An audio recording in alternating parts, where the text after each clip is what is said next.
Chef Amrita Raichand and you're watching Being Amrita Chef and Beyond.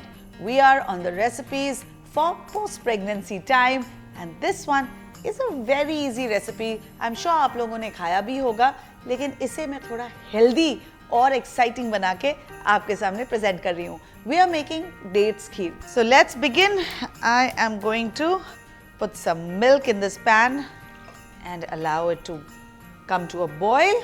Ab I'm going to add my soaked sabudana in this and give it a bit of a stir. Alright. Ab isme main dalungi some dates puree. Yes, I'm not adding any sugar to this.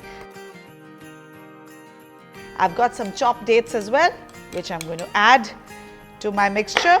I'm adding a little bit of vanilla essence for a little flavoring instead of giving it that typical elaichi ka flavor which we usually do with kheer. Now I'm going to take this out in a bowl.